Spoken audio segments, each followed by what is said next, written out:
Well, thank you all for being here. I understand that in Tbilisi, this is very early in the morning, 11 a.m. So I'm glad that you're all here and very excited for this conversation. My name is Josh, for those of you who don't know me.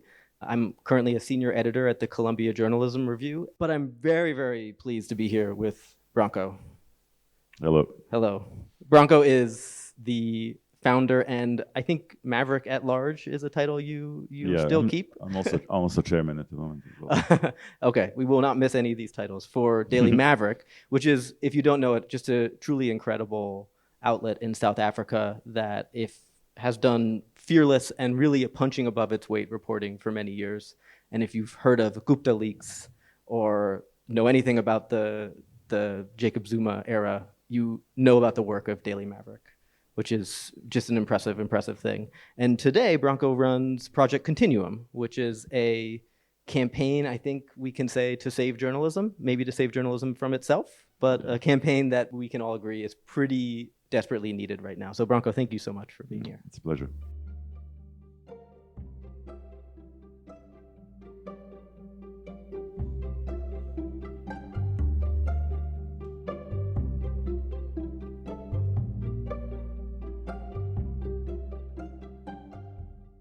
I was hoping maybe you could just give a little primer for those who don't know.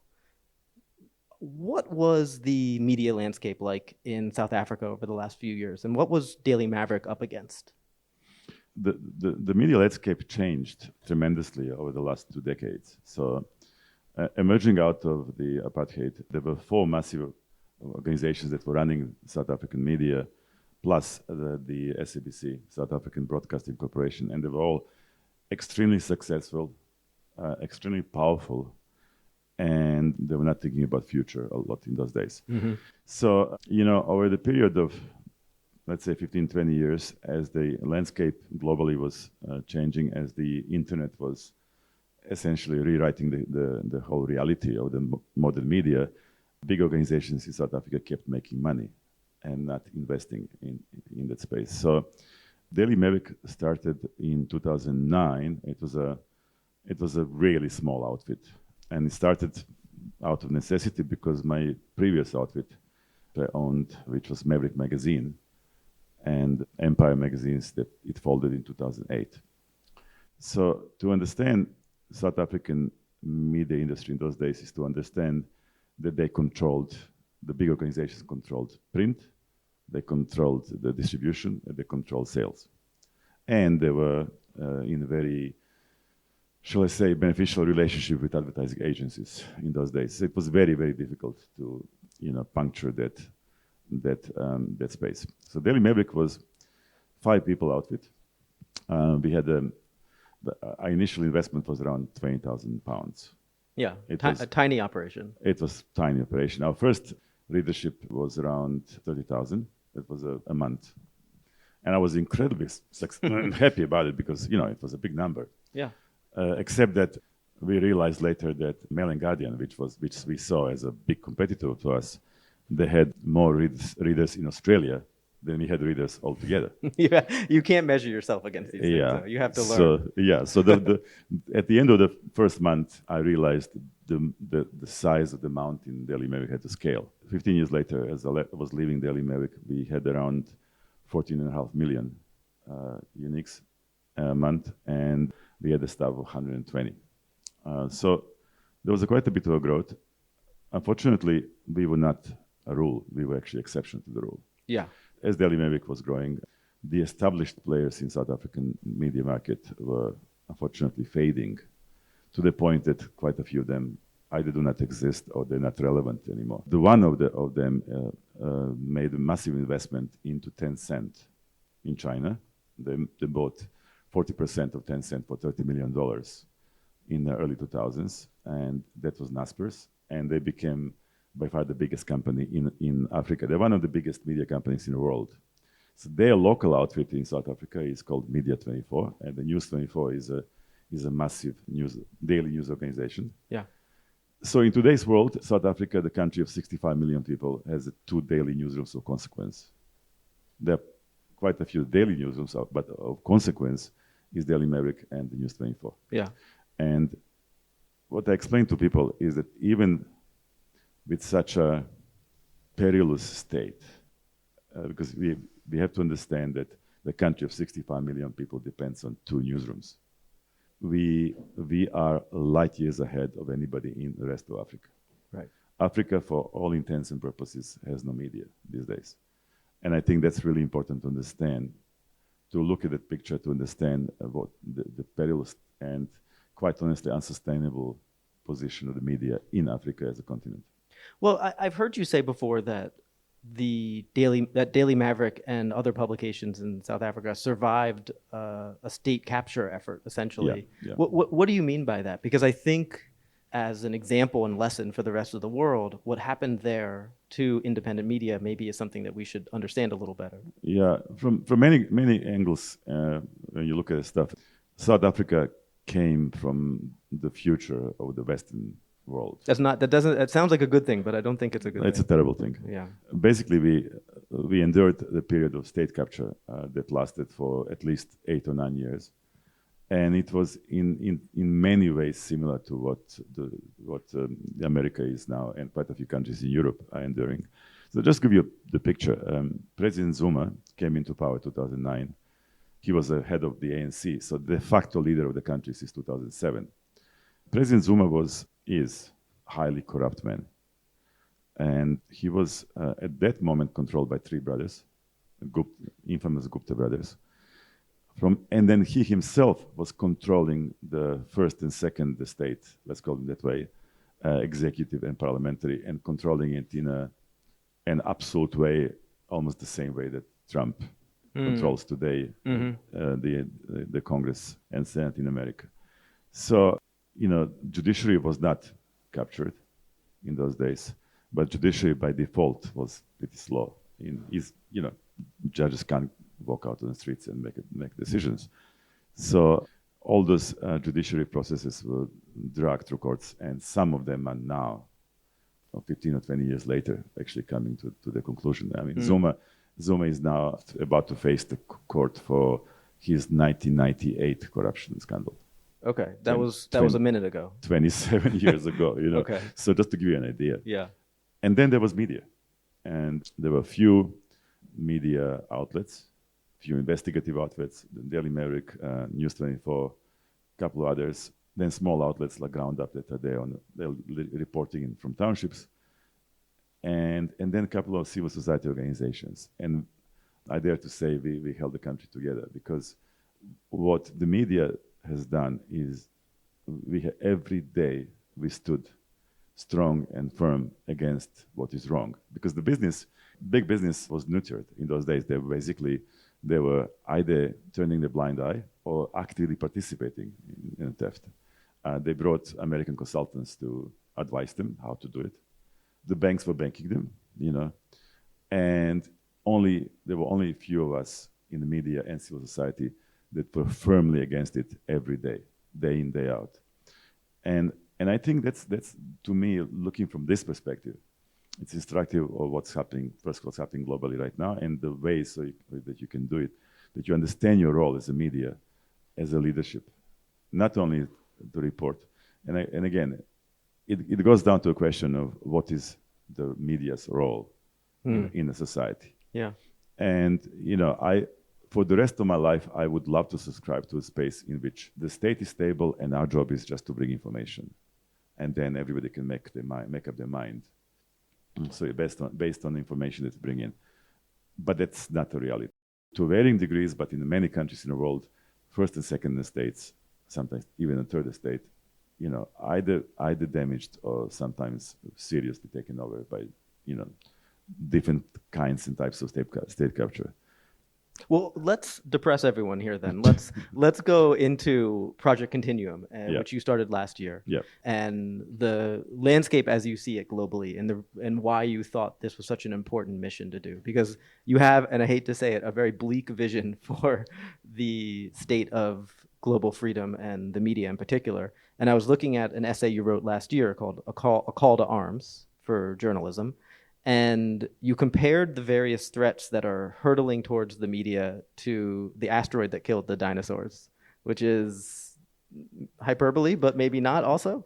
And I want to just mention some of the things I brought this paper with me. I want to mention some of the specific threats that you outline. A globally resurgent authoritarianism, the transformation of big tech into robber baron style rogues, an alliance between big tech and autocrats, which I think is very interesting. AI, the seemingly unstoppable march of AI, and then, of course, and if we have time, we can get into this also, the climate crisis, which I think is a very interesting addendum. But of these, what worries you the most? No, they're all together. Okay. Every single one of them can kill us. And I think there's opportunity. But when you say, you need to have a bleak assessment in order to actually kick people into action, because all you have to do is just look at the South African media scene and realize that once thriving media scene is now pretty much non-existent. Mm. And you could say the same, I think, increasingly for the American media scene too. It's a global not non-existent, but you're seeing some similar trends. Yeah. I mean, outside of Norway, Sweden, Denmark, and perhaps Finland, we have it's a global issue. In America, again, in the US, just think about the CBS right now, where CBS is. Just think about what ABC has done in order to go down to the knees of Trump. Think about what LA Times did. Think about Washington Post. And people can say, yeah, we still have a strong coverage. Yeah, journalists are doing a phenomenal job in covering Trump. Phenomenal. But the owners are not doing a phenomenal job, And the journalists at the end of the day will have to get salaries to make a living out of it.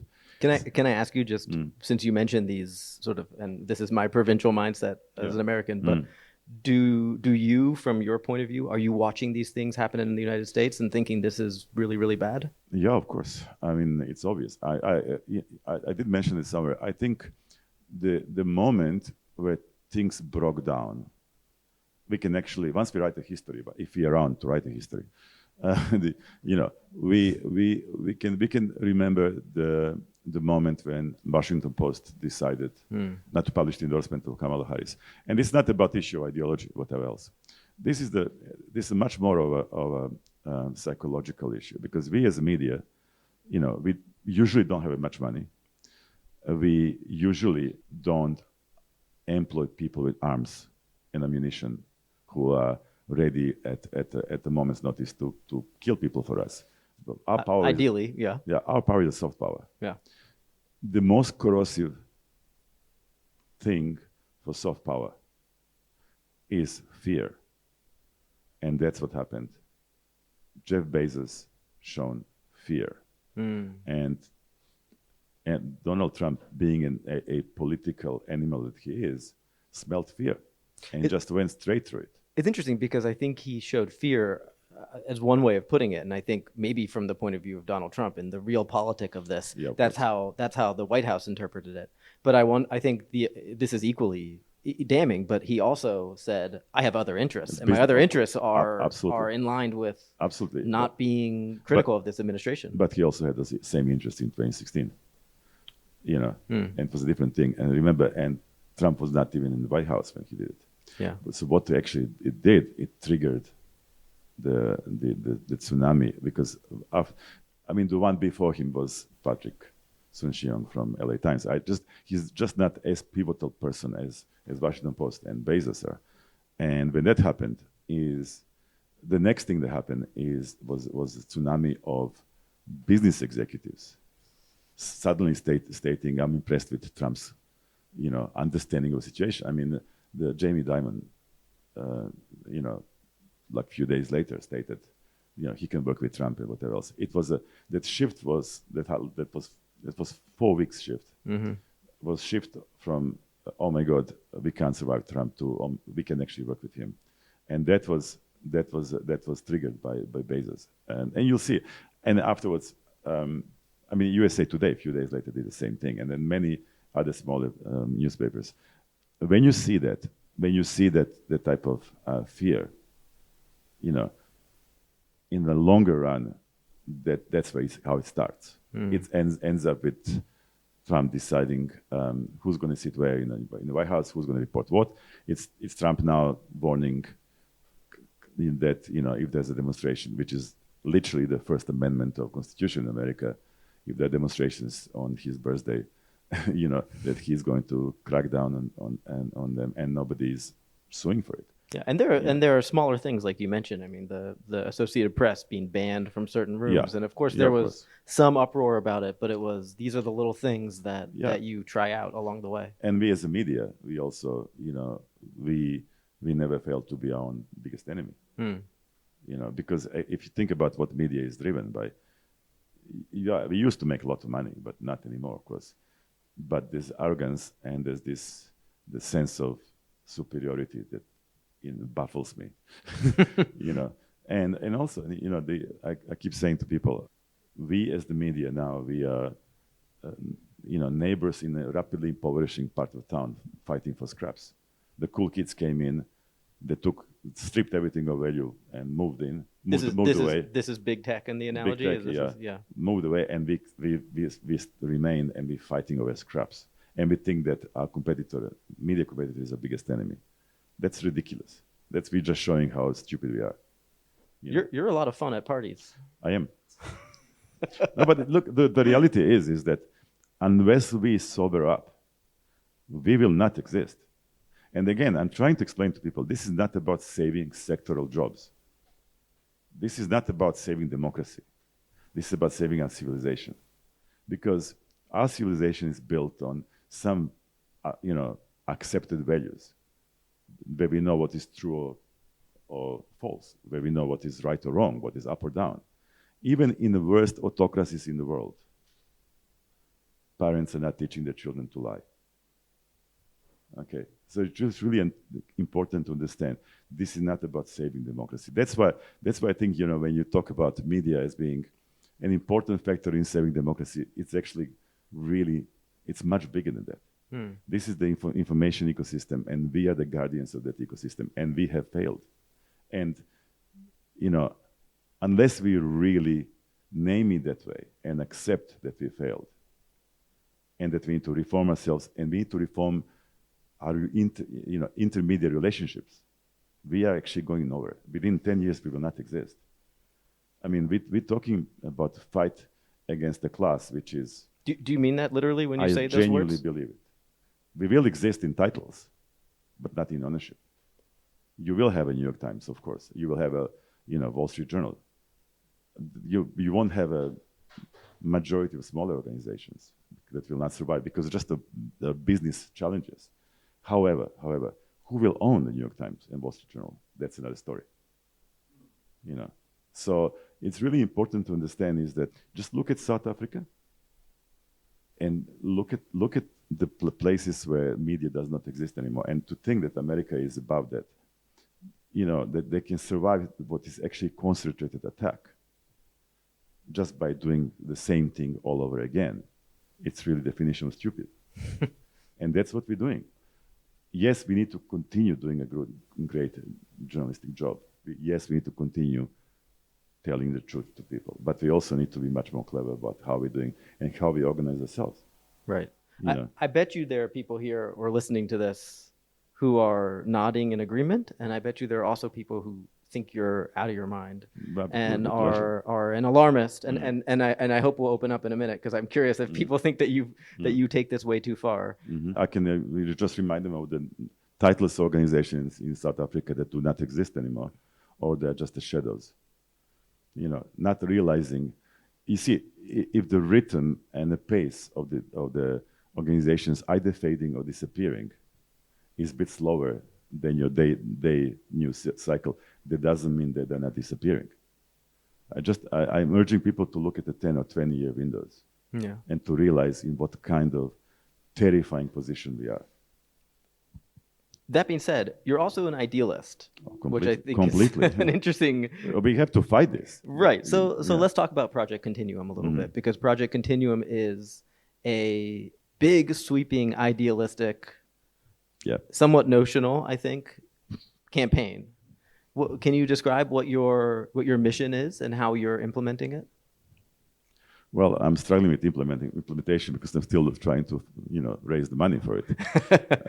Because, non-profit world is right now being decimated by the concerted action globally. Look, the idea is that, again,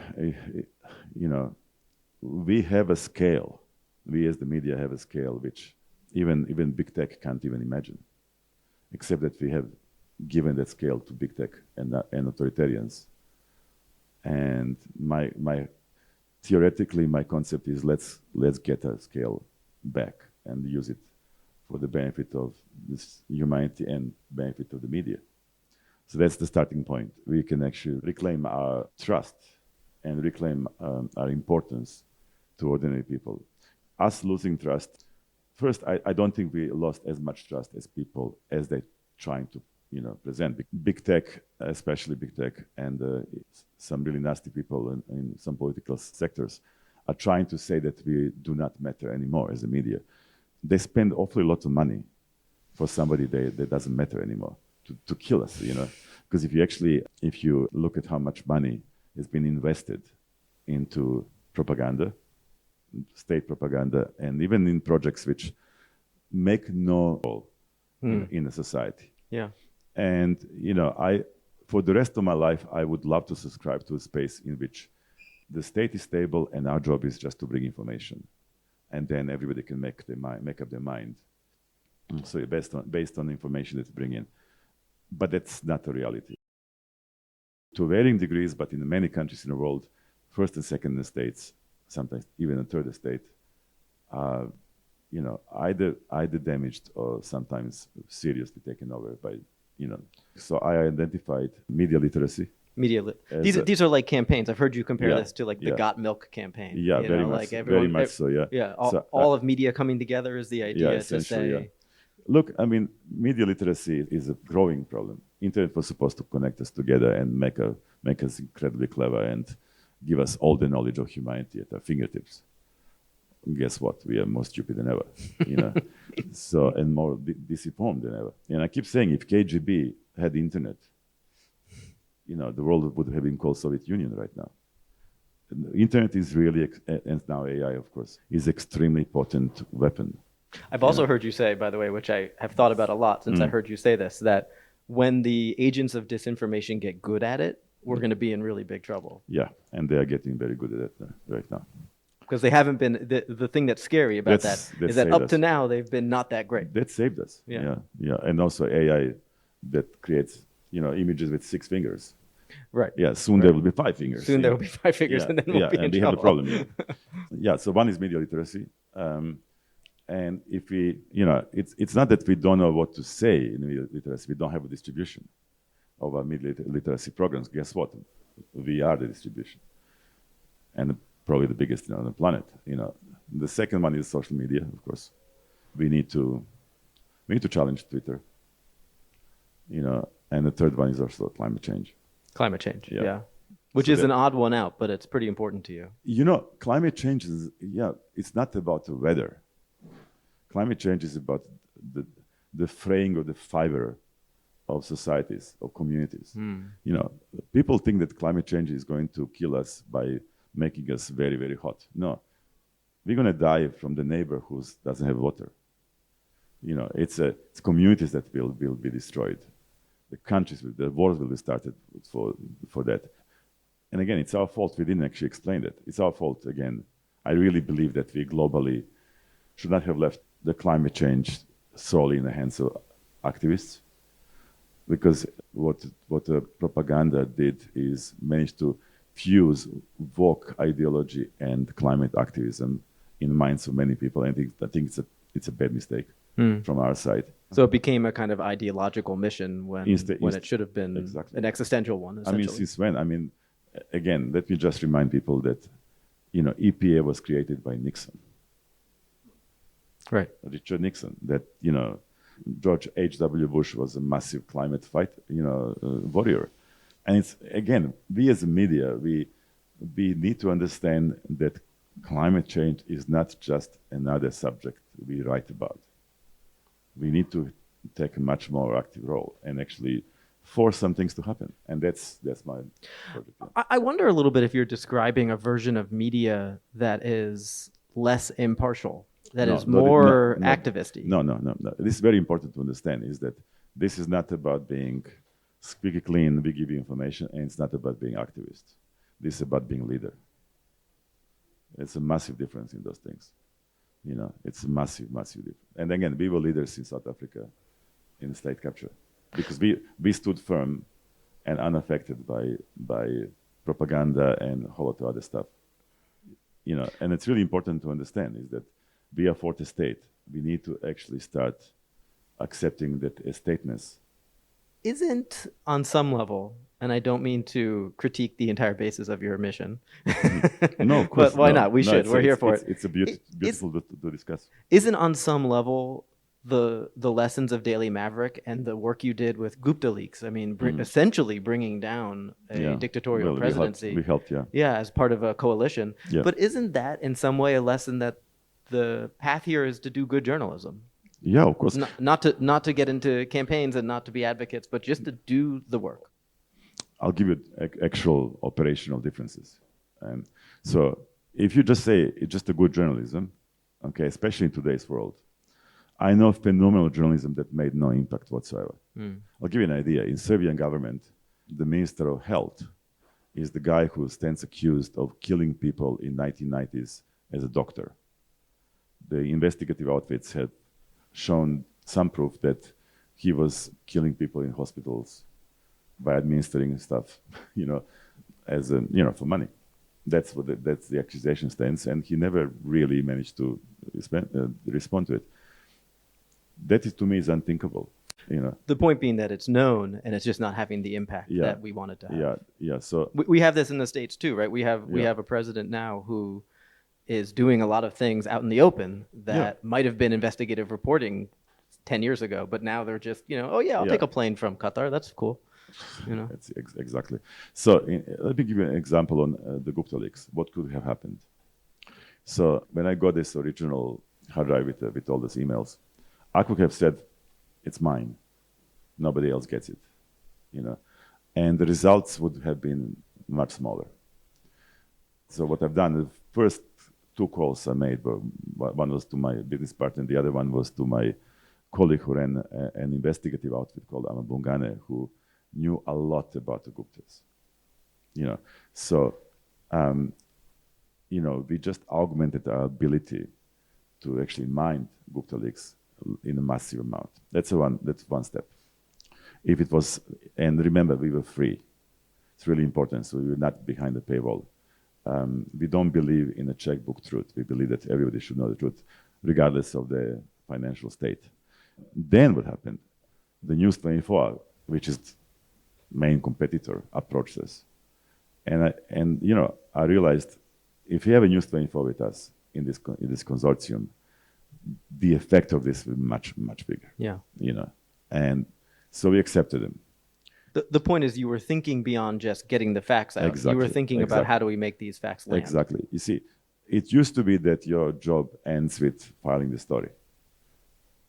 Now it's not. Now it's possibly 60%. The rest of it, okay, how do I find the reader? Yeah. And how make sure that reader who's very, very busy, might not understand everything, can actually understand all these things and understand the depth of insanity that state capture was, Yeah. And we were very successful. I mean, when I started my career at the New Yorker 100 years ago, the editorial floor was a different floor from the business floor. We were meant to not interact with each other whatsoever. And now I think back on that, like in the jobs I've had in the last 15 years, the notion of not being involved with communications and audience and all these things, it's incomprehensible. Yeah, well, as long as it's not about, selling advertising based on that and, right. Ideally. Getting calls from advertisers and changing editorial policies. Yeah, but very rarely. I'd love to leave some room if people want to tell Branko why he's wrong about everything or or really anything else. If anyone has any questions. Would you be okay introducing yourself? You Absolutely. Don't have to, My name is Nick Lepar. I'm one of the speakers here. Grateful for you both. You said we have to give a bleak assessment before kicking people into action, and I completely agree. But that is one of the hardest parts of the work I do, and I'm not sure if you find it hard to transition from the bleak assessment to getting them into action and not letting them stay too long in the bleak assessment. So what have you found works tactics or language or ideas that help people move out of the bleakness and actually get to doing something about it? Yeah, the issue is motivation, and let me assure you that Daily Maverick went through moments of absolute hell. There were days where my partner and we need to pay the salary the following day, and our account is empty. This is a different type of battle. And one of the things that I realized in the last year is that just how lonely media people are globally. That sometimes, just by knowing that that they can share experiences, they can actually do things together, that means a world to them. That's one thing. The second thing is that, we as the media, I can just remind them of the titleless organizations in South Africa that do not exist anymore, or they're just the shadows. Not realizing, you see, if the rhythm and the pace of the organizations either fading or disappearing is a bit slower than your day, it's much more difficult to do things well when things are not easy and when you're not super powerful. These are the moments when we show what we are made of, because now in this really difficult moment for many countries in the world and civilization, if we not show what we're made of and what we are here for, then why do we exist? And anybody can do well when things are going well. Do you think these are stories? Do you think this is a message? I think it's a really interesting question, how you make this transition, right? Because you get sucked into this space, and I wonder, do you think it's a different message if you're talking to a group of journalists, if you're at a conference with storytellers, versus if you are talking to the general public? Oh, it's massively different. First, your colleagues understand, especially if they're from independent media. Everybody who ever had to find the money for the next salary check will understand immediately what I'm talking about. Anybody who was under pressure, who was under threat, had to pay a personal price for our craft, will understand it immediately. People who did not have that personal experience still can relate. Where the audience has different problems. They need to know if what you publish today is true, so they can actually make a decision about their life or form a view or moral position on an issue. So they're massively different. And then also we have a third audience, which is unfortunately donors. We need to explain to donors how tectonic this problem is, and then nobody is going to be safe from this. This is not about some faraway country suffering autocracy. No, this is our human civilization being under massive threat. And I think it's really important to bring that side to our donors, because I'm hearing way too much about them just being charitable. No, they're not charitable. They need to invest. Yeah. They need to invest in their own safety and security, and that's media. The safest investment and the cheapest investment into any space is media. Hi, everyone. My name is Simon Allison, and I'm not an impartial commenter because Branko gave me my first ever job in journalism back in the day. And what I wanted to say is we, on the African continent, I think we are several years ahead of the rest of the world when it comes to the economic unviability of media, when it comes to authoritarian pressures, when it comes to the influence of big tech, because African countries receive almost no protection in the form of content moderation and regulations as opposed to other parts of the world. So we've been dealing with this for longer than anywhere else. It is an existential threat, but I have a more optimistic take, which is that fundamentally humans want to be well informed. And what we're seeing more and more as the sort of infodemic gets more severe, as the amount of disinformation gets more and more. My elderly aunt the other day came to me and said, Simon, I don't think I can believe everything I read on Facebook anymore. Now, that's a huge realization for her. It's personal growth. Right. But it indicates that people are becoming more and more aware. As the amount of slop increases, they can't trust what they are seeing on the internet, on social media. And the question is, are we giving them an alternative? When I see a new media startup saying, yes, we're going to do a news website and newsletters, I'm thinking, you're just trying to play in the same sewer that is rigged against you, that your audience doesn't trust. You are going to fail. Whereas what we're seeing on the African continent is news organizations who are very deliberately creating audiences outside of the big tech system. The newspaper I run is an example. The Continent started 5 years ago. We don't have a website. Yet we are the most widely read newspaper in Africa today. And we have an enormously committed audience who trusts our news because we've built that relationship really, really carefully.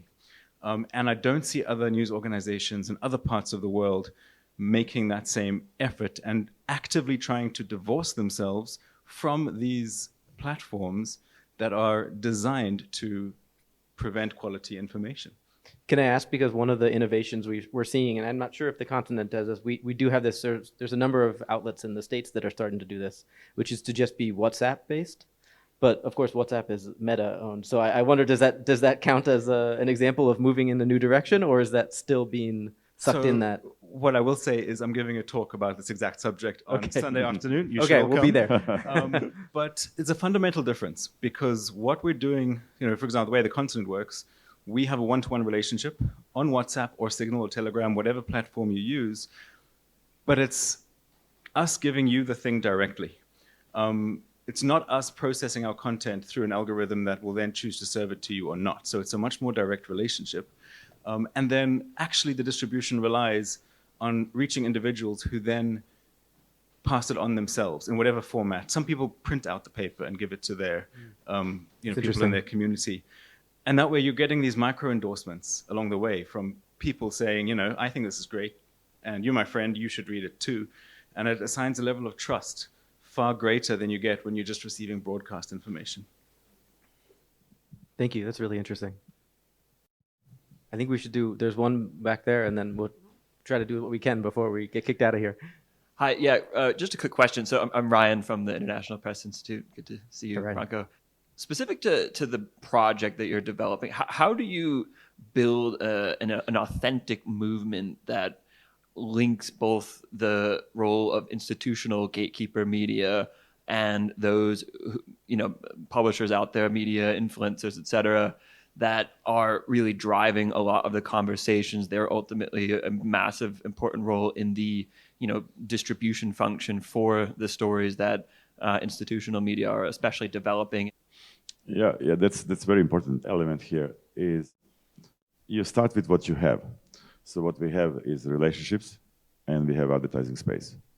And then you try to be as attractive and as inspirational to people who are drowning in crap.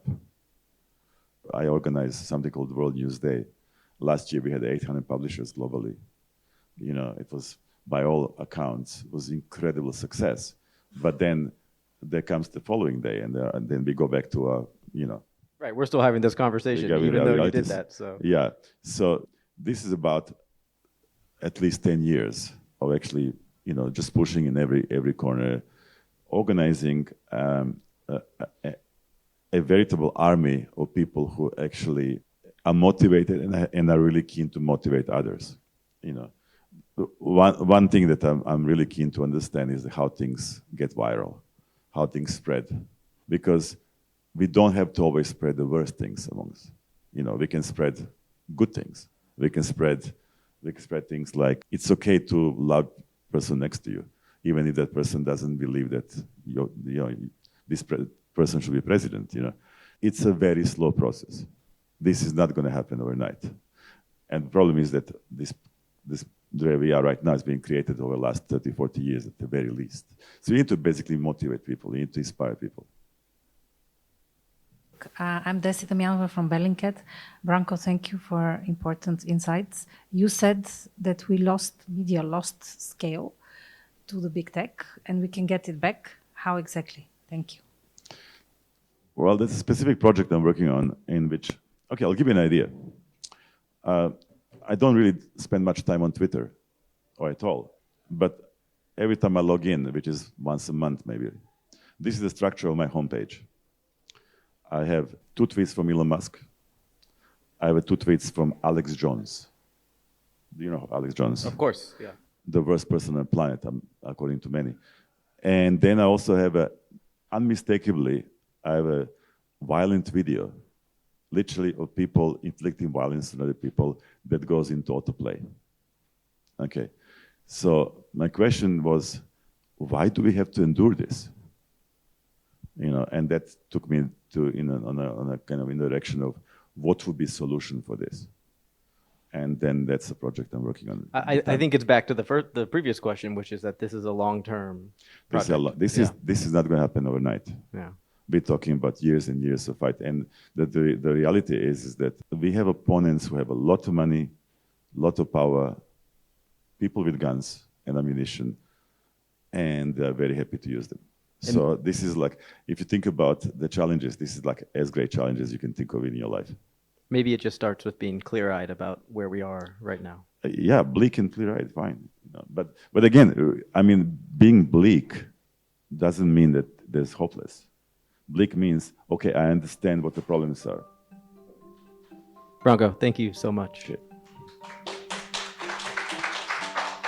This episode was recorded in Tbilisi by audio producer Levan Kurtskhalia and audio recorder and editor Zura Patsia. Special thanks to everyone at the Zeg Storytelling Festival for making this possible. The Kicker is a production of the Columbia Journalism Review. Amanda Dara is the producer and editor. I'm your host, Josh Hirsch.